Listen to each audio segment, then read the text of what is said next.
नमस्कार, मैं सुबोध कुमार आप सबों का एक बार फिर से स्वागत करता हूं। आज मैं क्लास 9 के बच्चों के लिए पहला वीडियो लेकर के आया हूं। क्लास 9 वाले जितने भी बच्चे हैं वो अर्थशास्त्र का जो पहला चैप्टर है पालमपुर गांव की कहानी आप लोग देखे होंगे, बहुतों ने पढ़ा भी होगा। आज मैं इसी कहानी के बारे में आपको डिटेल में बताऊंगा।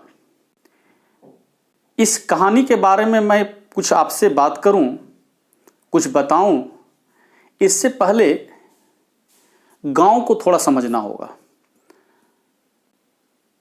स्टूडेंट्स, आप सभी जानते होंगे भारत गांव का देश है। भारत गांव में निवास करता है। भारत को गांव का देश क्यों कहा जाता है? क्योंकि यहां की 70% आबादी गांव में रहते हैं, गांव में बसते हैं। और गांव में बसने वाले इन लोगों की आजीविका, रोजी रोटी, जीवन यापन की प्रमुख गतिविधियां, प्रमुख क्रिया यदि कोई है तो उसमें से सबसे महत्वपूर्ण कृषि है। कृषि के अलावे भी कुछ अन्य गैर कृषि कार्यों में लोग जुड़े हुए रहते हैं, जैसे छोटे मोटे विनिर्माण के कार्य, जैसे बढ़ई वगैरह को आप देखते हैं लकड़ी का सामान बनाते हुए, लोहार को देखते हैं लोहे का सामान बनाते हुए। उसी तरह से कुछ लोग सूप, डलिया, टोकरी ये सब बनाते हैं। और परिवहन से भी कुछ लोग जुड़े हुए होते हैं। कुछ लोग मत्स्य पालन, पशुपालन, मुर्गी पालन, कुछ लोग दुकानदारी, इन सब क्रियाओं से भी जुड़े हुए होते हैं। ये सभी क्रियाएं गैर कृषि कार्य हैं। लेकिन गांव की अगर आबादी को आप देखेंगे तो एक बहुत ही छोटा सा भाग 20% के आसपास, 25% के आसपास, पालमपुर गांव की बात अगर करेंगे तो वहां पर 25% लोग का दिया गया है कि वो लोग गैर कृषि कार्य में जुड़े हुए हैं। लेकिन 75% लोग किस कार्य में जुड़े हुए हैं? कृषि कार्य में जुड़े हुए हैं। केवल पालमपुर गांव की बात नहीं करें, पूरे देश में जितने गांव हैं सब की बात करें तो अधिकांश लोग किस कार्य से जुड़े हुए हैं? कृषि से जुड़े हुए हैं। और कृषि ही इनकी आजीविका का मुख्य स्रोत है। कृषि को भारतीय अर्थव्यवस्था का रीढ़ कहा जाता है। The backbone of our economy, भारतीय अर्थव्यवस्था का रीढ़ किसे कहा जाता है? कृषि को कहा जाता है। ऐसी परिस्थिति में हम आप सबों को, देश के नीति निर्माताओं को, बुद्धिजीवियों को, सबको कृषि के बारे में, गांव के बारे में बातें करनी चाहिए, उसको समझनी चाहिए, उनकी परेशानियों को समझनी चाहिए, उनकी परेशानियों को कैसे दूर किया जाए, इन सब चीज़ों पर गौर करना चाहिए। क्योंकि जब गांव का विकास नहीं होगा, जब गांव से जुड़े हुए जो गतिविधियां हैं उनका प्रॉपर ढंग से मैनेजमेंट नहीं होगा तो फिर हमारी अर्थव्यवस्था कभी भी मजबूत नहीं हो पाएगी। क्योंकि सभी प्रकार की जितनी भी गतिविधियां आगे होती हैं उन सबों का बेस किस में जुड़ा हुआ है? वो कृषि से जुड़ा हुआ है। इसलिए कृषि को सुदृढ़ करना, मजबूत करना बहुत जरूरी हो जाता है। अब यदि हम गांव को अच्छी तरह से जानना चाहें, समझना चाहें, तो एक आदर्श गांव के रूप में पालमपुर गांव की कहानी है। पालमपुर गांव पूरे देश में जितने भी गांव हैं उसका एक ऐसा तस्वीर, एक ऐसा छवि पेश करता है जिससे कि जितने भी गांव हैं आप उन गांव के जो रूपरेखा होगी, जो चित्र होगा, वो आप पालमपुर गांव से जोड़ करके स्वतः अनुमान लगा सकते हैं। पालमपुर गांव की जब हम बात करते हैं तो आप उदाहरण के तौर पर आप में से भी बहुत सारे स्टूडेंट्स किसी न किसी गांव से ही बिलोंग करते होंगे। आप अपने गांव को देख लेंगे, पालमपुर गांव को देखें, अपने गांव को देखें। अपने गांव में आपको क्या क्या चीज़ें देखने को मिलती है, लोग क्या करते हैं, कैसे करते हैं, उनकी क्या परेशानियां हैं, क्या उनके लिए कुछ किया जा सकता है। जो चीज़ें आप अपने गांव में नोटिस करेंगे वही चीज़ आपको पालमपुर गांव में दिखेगा और वही चीज़ इस देश के तमाम गांवों में दिखेगा।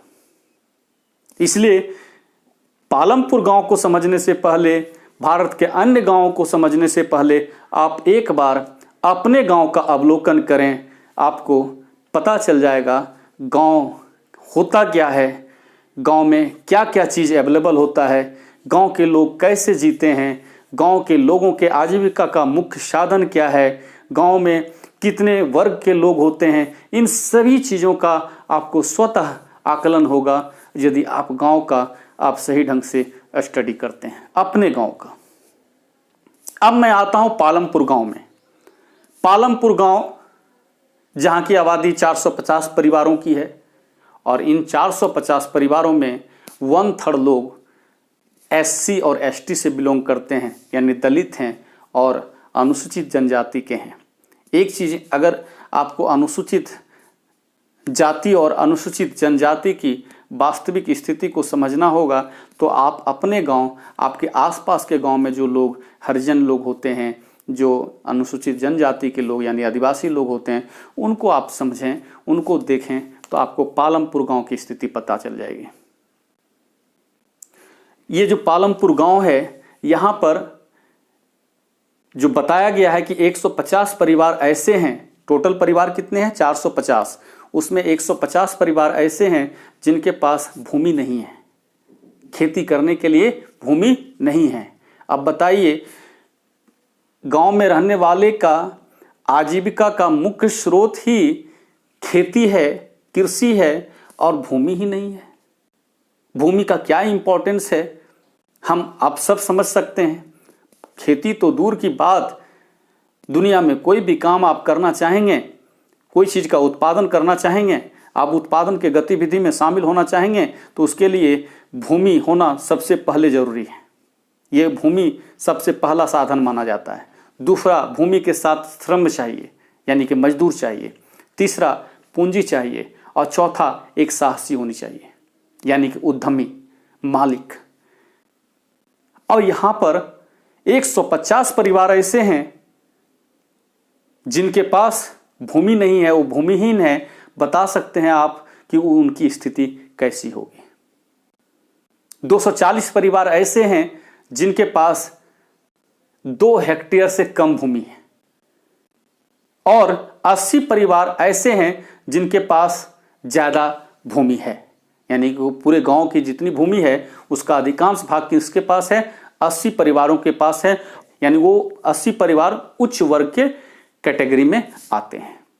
इसका मतलब है कि वो 80 परिवार जो हैं उनकी स्थिति बहुत अच्छी होगी और ये 150 परिवार जो भूमिहीन है उनकी स्थिति सबसे बदतर होगी। और बीच वाले जो 240 परिवार है जिनके पास लगभग 2 हेक्टेयर या उससे कम भूमि है, उनकी स्थिति, उसमें भी कोई होगा ½ हेक्टेयर वाले, कोई 1 हेक्टेयर वाले, कोई 1.5 हेक्टेयर वाले। तो जैसी जिसके पास भूमि होगी वैसी उसकी स्थिति होगी। आप अपने गांव में आप देखें भाई, किसी के पास कम जमीन है उनकी क्या स्थिति है, क्या स्टेटस है, और जिसके पास ज़्यादा ज़मीन है उसकी क्या स्टेटस है, और जिसके पास ज़मीन है ही नहीं उसकी क्या स्टेटस है, आपको पता चल जाएगा। अब रही बात, चलो जिसके पास कम है या ज़्यादा है ये तो समझ में आ गई। गांव में जितने भूमि हैं उसमें 40% भूमि पर ही कृषि, 40% भूमि पर ही सिंचाई की सुविधा है। अब बताइए, खेती करना है, अनाज का उत्पादन करना है, इसके लिए पानी सबसे ज़्यादा ज़रूरी होता है। पानी के बिना फसल कैसे होगा? और 40% भूमि पर ही पानी अवेलेबल है, तो आप अंदाज़ा लगा लें कि क्या स्थिति होने वाली है। पानी तो चाहिए, सिंचाई की सुविधा तो चाहिए। तो एक आंकड़ा है कि 40% भूमि पर ही सिंचाई की सुविधा क्या है? उपलब्ध है। 60% भूमि पर सिंचाई की सुविधा उपलब्ध नहीं है, यानी वो भगवान भरोसे है। बारिश होगी तो खेती होगा, बारिश नहीं होगी तो खेती नहीं होगा। अब एक चीज इसमें और बता दें, पालमपुर गांव में या कोई और गांव, देखिए खेती जब हम करते हैं तो कुछ ऐसे खेत होते हैं, कुछ गांव में ऐसे खेत होते हैं जहां पर साल भर में एक ही फसल होता है। और कुछ ऐसे गांव हैं, कुछ ऐसे खेत हैं जहां पर लोग एक साल में 2-2 फसल, 3-3 फसल का उत्पादन कर लेते हैं। इसके पीछे क्या कारण हुआ? कहां के किसान, कुछ तो ऐसे भी भूमि है जहां पर एक भी फसल का उत्पादन होना मुश्किल होता होगा। हालांकि बारिश के समय में तो कुछ ना कुछ उत्पादन होगा, तो एक फसल हम मिनिमम मान के चलते हैं, किसी भी खेत में एक फसल का उत्पादन हो सकता है और ज़्यादा से ज़्यादा 3 फसल का हो सकता है। जो 3 फसल के उत्पादन करने में सक्षम है उसकी स्थिति सबसे अच्छी मानी जाएगी। जो एक फसल ही उत्पादन कर पाएंगे उनकी स्थिति सबसे खराब मानी जाएगी। 2 वाले फिर बीच में है। एक से अधिक फसल का उत्पादन तभी हो पाएगा जब आपके पास सिंचाई की सुविधा होगी। क्योंकि देखिए, अभी जैसे आप बरसात का मौसम स्टार्ट होने वाला है, तो इस सीजन में तो भगवान के भरोसे खेती होता है। हाँ, इसमें भी कभी बारिश नहीं होती है तो मारा हो जाता है, नुकसान होता है, लेकिन एक फसल कमोबेश सब लोग उपजा लेते हैं। तो अभी जो आपका जुलाई अगस्त में जो फसल बोया जाएगा, जैसे धान का, ऐसे फसल को हम खरीफ फसल कहते हैं। तो ये फसल तो आपको पालमपुर गांव में भी होता होगा। और ये जो जुलाई और अगस्त महीने में जो फसल बोया जाता है उसको जाकर के नवंबर और दिसंबर में काट लिया जाता है। दिसंबर होता है, दिसंबर से कुछ दिन पहले या कुछ दिन बाद, नवंबर टू जनवरी आप ले सकते हैं, में काट लिया जाता है। तो ऐसे फसल को हम खरीफ फसल कहते हैं। धान आपका खरीफ फसल हुआ। और जैसे नवंबर, दिसंबर, जनवरी में इन फसलों की कटाई होती है, किसान उसी खेत में पुनः कोई गेहूं, कोई चना, कोई मसूर, कोई और भी दलहन के तरह तरह के होते हैं। जैसे आप खेसारी को ले लीजिए, उसी तरह से आप तेलहन में भी आ सकते हैं, सरसों वगैरह, तीसी वगैरह होता है, तो ये सब आप फसल बो सकते हैं। लेकिन ये सभी फसल किस में आएंगे? ये सब रबी में आएंगे, जिसकी बुआई कब होती है? दिसंबर के आसपास में होती है और इसे काट लिया जाता है कब? अप्रैल तक जाते जाते। अब ये फसल में कुछ ऐसे फसल थे जिसमें कि पानी ज़्यादा चाहिए, किसी में नहीं चाहिए। जैसे अभी जो से तीसी की बात की है, चना की बात की है, इसमें पानी नहीं भी मिलेगा तो ये हो सकता है। लेकिन ये तभी हो सकता है जब उस लायक मिट्टी होगा। सब जगह उस तरह का मिट्टी होता नहीं है। भूमि का भी तो नेचर देखना होगा। और यदि गेहूं की बात करेंगे तो उसको तो पानी चाहिए। यानी कि इस सीजन में भी वो जो होली के आसपास का समय होता है, जनवरी फरवरी सरस्वती पूजा के आसपास का जो समय होता है, उस समय अगर पानी मिल जाए किसी भी माध्यम से, बारिश तो उस समय होगी नहीं, भगवान के भरोसे तो हम रहेंगे नहीं। तो जहां पर सिंचाई की सुविधा है, कैनल वगैरह है, मोटर पंप वगैरह अवेलेबल है, तो वहां पर ये फसल हो पाते हैं। तो जहां पर ये हो पाते हैं तो वहां की स्थिति अच्छी ही होगी। और ये फसल कटने के बाद एक फसल और भी बोया जा सकता है, लेकिन वही फिर बो पाएगा जिसके पास सिंचाई की सुविधा होगी। वो जनरली आपको वही मई जून में बोया जाता है और जुलाई तक में वो तुरंत, वो 1-1.5 महीने का होता है, 1.5 महीने 2 महीने तक जाते जाते वो फसल कंप्लीट हो जाता है। जैसे मूंग वगैरह की जो खेती होती है। अब किसी किसान के पास ऐसे भूमि उपलब्ध हैं, ऐसी सुविधाएं उपलब्ध हैं, जो एक ही खेत में 3 दिन फसल का उत्पादन कर पा रहे हैं, वो किसान बेहतर स्थिति में होगा। और जो ये नहीं कर पा रहा है, जिनके पास ये सुविधाएं नहीं है, वो किसान की स्थिति अच्छी नहीं है। लेकिन सरकार चाहे, हमारा सिस्टम चाहे, तो जो किसान अब तक एक ही फसल का उत्पादन कर पा रहा था, अब यदि वो उसको हम 3 फसल का उत्पादन करने लायक बना दें, तो इसका मतलब है उसकी जो स्थिति है, हम उसके स्थिति को 3 गुना बेहतर कर सकते हैं। ये कब होगा? जब हम सिंचाई की समुचित व्यवस्था करें। और इसके साथ साथ चूंकि फसल का पैदावार बढ़ाना है, किसानों की स्थिति सुधारनी है, तो इसके साथ साथ उन्नत किस्म के बीज, HYV जो होता है वो उपलब्ध कराएं, उर्वरक उपलब्ध कराएं, कीटनाशक दवाएं उपलब्ध कराएं, और छोटे मोटे जो उपकरण होते हैं, जो मशीन होते हैं, जो कृषि कार्य के लिए इस्तेमाल किए जाते हैं, वो उपलब्ध कराएं, सस्ते दर पर उपलब्ध कराएं, किसानों को पूंजी कम ब्याज दरों पर उपलब्ध कराएं। अगर ये सब चीज़ किया जाएगा तो कृषि पैदावार बढ़ेंगे, कृषि पैदावार की बढ़ेगी तो किसानों की स्थिति तो अच्छी होगी ही होगी, देश की भी स्थिति अच्छी होगी। क्योंकि मैं बार बार कह रहा हूं कि कृषि ही हमारी अर्थव्यवस्था का क्या है, बैकबोन है। आगे आप जो देखेंगे द्वितीयक क्षेत्र में जो उद्योग होते हैं, बड़े बड़े उद्योग, उसके लिए जो कच्चा माल आता है वो कहीं ना कहीं कृषि क्षेत्र से ही आता है।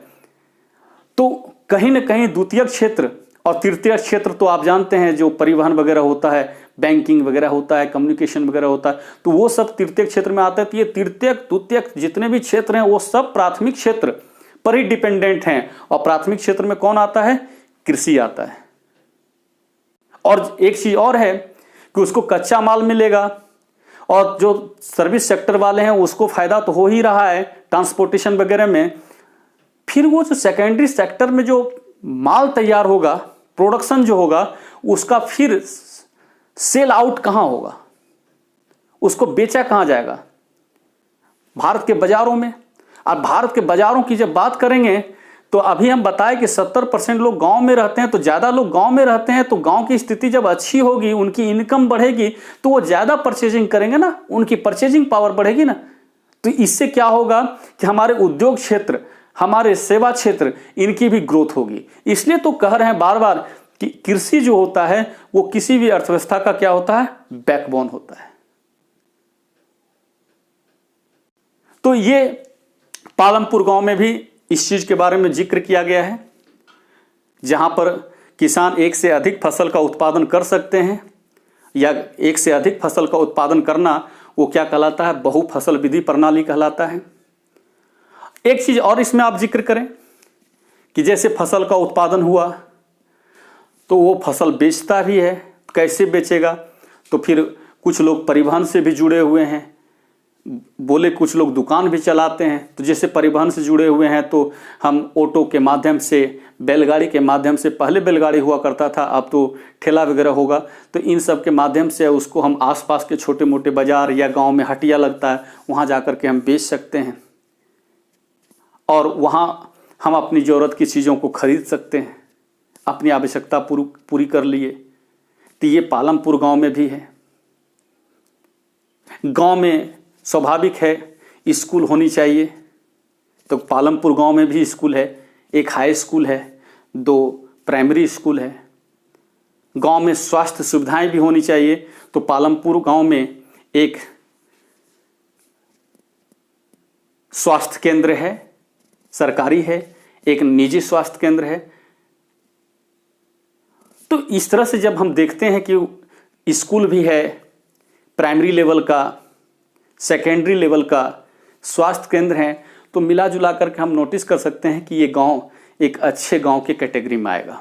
लेकिन कुछ ऐसे गांव होंगे जहां पर स्कूल नहीं है, और है भी तो प्राइमरी लेवल का है, तो इसका मतलब है आगे की पढ़ाई करने के लिए बच्चों को परेशानी हो रही है, स्वास्थ्य सुविधा नहीं है, कोई भी चिकित्सा केंद्र नहीं है, तो इससे भी लोगों को दिक्कतें आएगी, सड़कें गांव तक नहीं है, बिजली नहीं है, तो ये सब परेशानी का कारण हो सकता है। लेकिन इस पालमपुर गांव में ये सब सुविधाएं हैं, इसका मतलब है कि पालमपुर गांव की स्थिति कमोबेश ठीक है। तो इस प्रकार के कई चीजें हैं पालमपुर गांव में। संभव नहीं है कि सभी बात आप लोगों के समक्ष रख पाएं। आप लोग पालमपुर गांव को पढ़ लें बहुत अच्छा से, इस कहानी को अच्छी तरह से पढ़ लें, और इससे में अगर कोई टर्म ऐसा आ जाए जिसको आप नहीं समझ पाते हैं तो कमेंट बॉक्स में जा करके कमेंट करें। मैं आपके कमेंट को देख करके आपका आंसर देने का प्रयास करूंगा। और इस कहानी से संबंधित कुछ प्रश्न आते हैं, उस प्रश्न का क्या उत्तर होनी चाहिए, इसका मैं जवाब अगले वीडियो में आप लोग को दूंगा। बोर्ड वर्क पहले से करके रखूंगा, उसमें क्वेश्चन आंसर सब रहेगा, और सब क्वेश्चन आंसर को एक बार आप लोग को समझाते चला जाऊंगा ताकि आप लोग को कोई परेशानी नहीं हो। आज के वीडियो में तब तक के लिए हमको आज्ञा दीजिए। धन्यवाद। पालमपुर गांव से संबंधित इन महत्वपूर्ण बिंदुओं को आप नोट कर सकते हैं या स्क्रीनशॉट लेकर रख सकते हैं।